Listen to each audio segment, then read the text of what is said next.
Entre 1810 y 1814, en el contexto de la Guerra de la Independencia, se va a producir uno de los procesos políticos más determinantes de la historia contemporánea de España y sin duda, por supuesto, del siglo XIX. Se trata de la labor que realizaron las Cortes de Cádiz y muy especialmente la Constitución de 1812, conocida como popularmente la Pepa, que será la primera constitución de la historia de España y que va a marcar todo el liberalismo español del siglo XIX.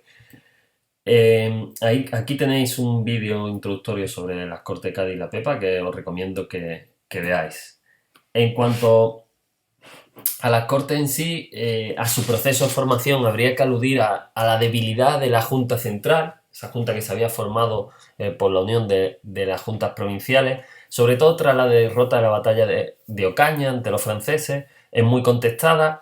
Al fin y al cabo es un poder, digamos, bueno, un poco artificial, es decir, es una junta que no ha elegido nadie, que se han elegido a sí mismos los notables de las juntas locales, después de ahí se han elegido las juntas provinciales, entonces necesita una legitimidad. La legitimidad de los reyes estaba clara por todo ese discurso de siglos, ¿no? Del poder real como una institución casi de derecho divino, el origen divino del poder de los monarcas, pero este nuevo poder de la Junta Central no tiene una legitimidad clara. Por lo tanto, hay que buscar un proceso que refuerce a los que están luchando contra los franceses y que dé legitimidad pues, a una especie de nuevo gobierno que organice el país mientras los reyes están fuera. Por lo tanto, se decide convocar a la nación a unas cortes. Las cortes son instituciones muy antiguas, pero que anteriormente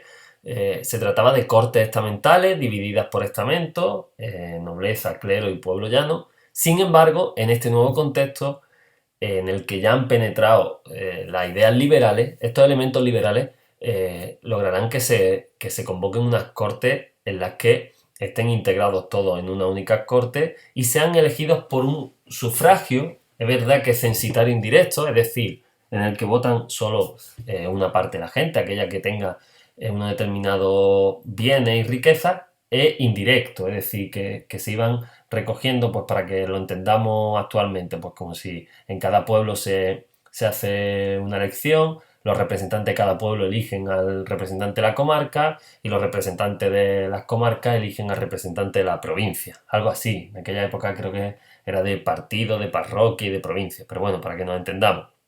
En cualquier caso, es un modelo de corte absolutamente nuevo y que además va a quedar configurada con muchos liberales, más de los que de verdad habían sido elegidos, porque por las especiales circunstancias de la guerra, muchos de los diputados que han sido elegidos no pueden llegar hasta Cádiz, que es casi la única ciudad que no está controlada por los franceses, y dentro de la propia Cádiz, donde se han refugiado muchos liberales, se elegirán sustitutos que la mayoría serán de ideología liberal. Sea como fuere, en septiembre de 1810 quedan inauguradas estas cortes, que primero tendrán sede en San Fernando y posteriormente en Cádiz. Ya desde su inicio quedan formulados algunos de los rasgos principales de este nuevo régimen. Se habla de soberanía nacional por primera vez, de división de poderes, de inviolabilidad de los diputados, que están protegidos así de cualquier elemento que los pueda condenar. Y estas cortes quedan divididas en tres grupos. A veces hablamos de dos grupos, liberales, absolutistas, pero quizá lo más correcto sería hablar de tres grupos. Los liberales, que son partidarios de reformas muy profundas, inspiradas en la Revolución Francesa. Ahí están algunos de los oradores más importantes, Argüelles, Muñoz Torrero, Torreno. Son minoritarios, sobre todo en la época final, al principio sí eran más, pero quizás son los que tienen las ideas más claras y los que en los primeros tiempos de estas cortes van a tomar el mando de las cortes. Habría otro grupo pequeño, los jovellanistas, que serían partidarios de reformas, pero reformas más tímidas y pactadas siempre con la monarquía. Y habría también absolutistas, que eran partidarios de mantener el antiguo régimen tal cual estaba, basado en la monarquía absoluta, en la sociedad estamental, en un régimen económico mercantilista. En cualquier caso, podemos decir que estas cortes, sobre todo a través de la iniciativa de estos liberales, va a poner en marcha la primera revolución liberal burguesa en España, con dos objetivos como decimos aquí, fundamentales. Acabar con la estructura del antiguo régimen y, muy especialmente, aprobar una constitución que dé forma a ese nuevo modelo político del país. Aquí tenéis este mapa conceptual que os dejo a veces, este señor Daniel Gómez Valle, que la verdad es que hace unas auténticas obras de arte con mapas conceptuales, en el que podéis ver muy bien las Cortes de Cádiz, tanto el proceso de formación que hemos estado explicando, como la composición que hemos mencionado. Quizás hemos hablado menos de la composición social, pero ahí veis que había bastante presencia del clero, noble y también bastante clases media urbanas. Y la obra legislativa, es decir, qué van a hacer esas Cortes de Cádiz, que como aparece en este mapa conceptual y vamos a estudiar, pues dividiremos por un lado la Constitución de 1812, que es la obra más importante, y después otras obras legislativas, otras leyes que se aprueban, que van sobre todo encaminadas a desmantelar el antiguo régimen. Con respecto a la Constitución, como sabéis, la llamamos la PEPA, se llama así porque fue aprobada el 19 de marzo, el día de San José, de 1812, y se le llamó la PEPA. La primera constitución liberal de España, va a ser ejemplo para las constituciones americanas cuando se independicen las colonias americanas, también para algunas constituciones europeas, sobre todo del marco mediterráneo. Y como rasgos más destacados pues tenemos soberanía nacional, el poder reside en la nación, división de poderes, el legislativo con unas cortes unicamerales que van a ser elegidas por sufragio universal masculino e indirecto, es decir, como hemos dicho antes, pasando pues, desde pequeñas agrupaciones del pueblo a la comarca, a la provincia, etc.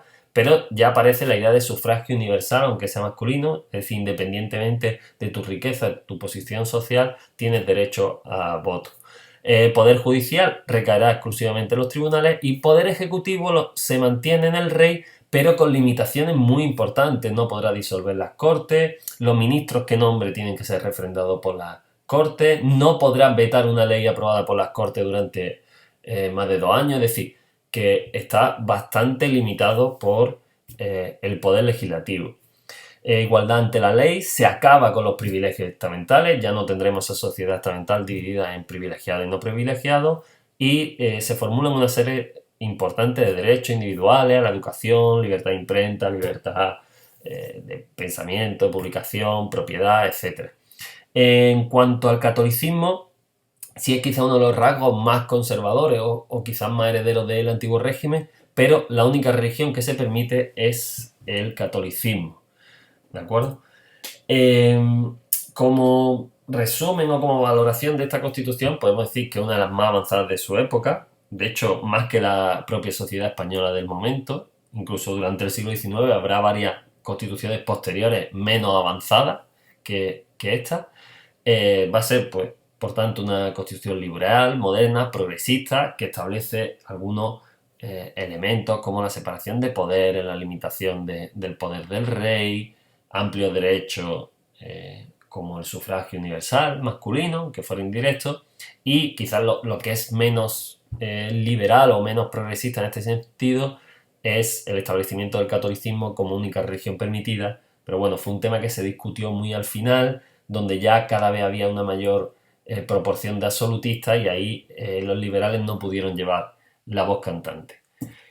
En cuanto al resto de obra legislativa, es decir, al resto de leyes que se publican por las Cortes de Cádiz, porque las Cortes de Cádiz su principal obra es la Constitución, pero hacen también otras leyes, como decíamos, van encaminadas a acabar con los principales elementos del antiguo régimen. Por ejemplo, se acaba con los señoríos jurisdiccionales, ya sabéis que venían desde la Edad Media, se suprime la Inquisición, se establece una libertad económica, comercial, de trabajo y fabricación total, acabando con los gremios.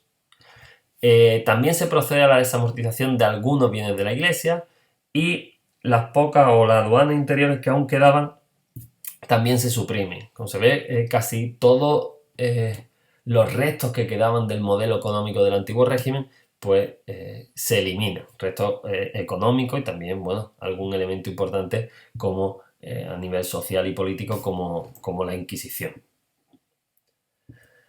En cuanto a la valoración de estas cortes, pues bueno, evidentemente su labor fue muy importante, abarcó muchos aspectos, pero tuvo dos grandes problemas. Uno, que era una obra legislativa hecha desde el punto de vista burgués. La burguesía en España era un porcentaje pequeño de la población y obviamente será una labor legislativa que no beneficia a los privilegiados, pero que tampoco beneficia en nada, diríamos, a la mayoría campesina del país. Por lo tanto, no tendrá un apoyo mayoritario desde el punto de vista de la sociedad española del momento. Ya decimos que era seguramente una obra legislativa más adelantada que la propia sociedad de su época. Y después, pues bueno, la mayoría de las leyes, la Constitución de Cádiz se aprueba en 1812, muchas de las leyes que hemos visto en el 13, incluso a principios del 14, pues apenas tienen tiempo para ponerse en práctica porque en 1814 regresará al trono Fernando VII y eliminará todo lo dispuesto por estas Cortes de Cádiz.